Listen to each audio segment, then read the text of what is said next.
হে everyone, আপনারা তো এতদিন ওভারল্যাপ শুধু সামনে থেকে দেখলেন। চলুন আজকে আপনাদের কিছু বিহাইন্ড দ্য সিন দেখাই।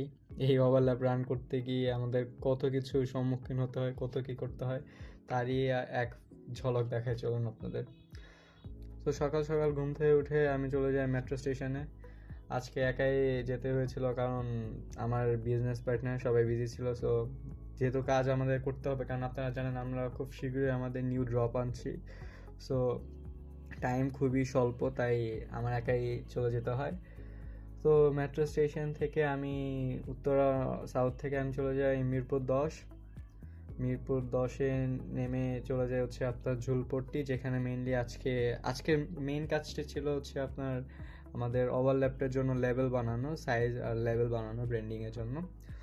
তারপর আমার যে ম্যানুফ্যাকচারের সাথে কথা হয়েছিল অনলাইনে, সেই ম্যানুফ্যাকচারের দোকানে চলে যাই। তিনি আমাকে বেশ কিছু স্যাম্পল দেখান অ্যান্ড আমি বুঝে শুনে বেস্ট স্যাম্পলটা, যেটা আমাদের ওভারল্যাপের সাথে অনেক ভালোভাবে যায়, ওই কোয়ালিটির একটা স্যাম্পল দেখে ডিসাইড করি না এটাই নিব।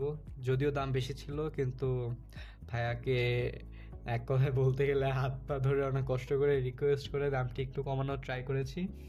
তিনি কমিয়েছে, কিন্তু বেশি না। যাই হোক, তারপর আমি আমার ডিজাইনটা ক্যানভা থেকে ডাউনলোড করে ভাইয়াকে হোয়াটসঅ্যাপে দিয়ে দিই। দেন অ্যাডভান্স পেমেন্টটা দিয়ে তিনি আমাকে মেনু লিখে দেন। মেনুতে সব কিছু লিখে তিনি আমাকে দিয়ে দেন। তারপর আমি তার দোকান থেকে বের হয়ে আসি। বের হয়ে আসার পর মনে হয় যে প্যাকেজিংয়ের জন্য কিছু কুরিয়ার পলি আর টিস্যু কেনা উচিত। তো তার জন্য চলে যাই আমি কুরিয়ার পলি আর টিস্যু পেপার কিনতে। এইখানে গিয়ে আমার নতুন একটা এক্সপিরিয়েন্স হয়, যেটা আপনাদের সাথে বলা উচিত বলে আমার মনে হয়। একজন বয়স্ক আঙ্কেল বললে ভুল হবে, আমার দাদুর বয়সী প্রায়। তিনি দোকানদার, তিনি দোকানে বসেছেন, তিনি মোবাইল টিপছিলেন বেসিকলি। তো আমি তাকে বললাম যে আঙ্কেল টিস্যু পেপার আছে? তিনি বলল হ্যাঁ আছে। আমাকে হ্যাঁ আছে বলে তিনি আবার মোবাইল দেখা শুরু করেছে। তারপর আমি আবার বললাম আঙ্কেল থাকলে দেন, আমাকে দাঁড় করিয়ে রেখেছেন কেন? তারপর তিনি বলল হ্যাঁ দিচ্ছি। তারপর তিনি তার দোকানের ভিতরে যায়, ভিতরে গিয়ে যে আমার যে টিস্যু পেপারটা দরকার সেটা তিনি দেখান। দেখিয়ে আমি বললাম হ্যাঁ ঠিক আছে, এখন এটা দেন। তারপর তিনি বলে না বাবা, এখন আর দিতে পারবো না, এখন এটা অনেক কাজ করে, এটা প্যাকেট করা আছে, প্যাকেট থেকে বের করতে হবে, আমি এখন আর বিক্রি করবো না।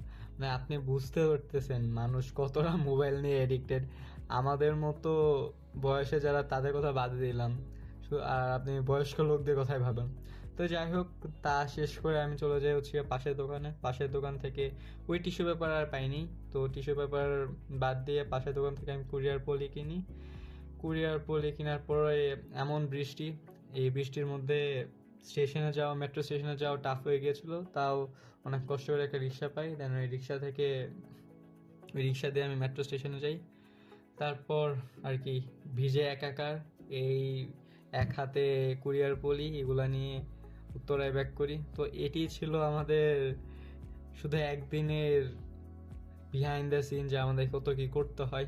ইনশাল্লাহ ইন ফিউচার আরও আমরা এখন আমাদের এই নিউ ড্রপ আসার আগ পর্যন্ত যা যা করব সব কিছু আপনাদের সাথে শেয়ার করা ট্রাই করবো ইনশাল্লাহ আমার এই আইডিতে। ধন্যবাদ শোনার জন্য, ধন্যবাদ সব কিছু দেখার জন্য। আশা করি আপনারা এবার ওভারল্যাপের কোয়ালিটি প্লাস সব কিছু দিয়েই অনেক বেশি স্যাটিসফাইড হবেন। ধন্যবাদ। আসসালামু আলাইকুম।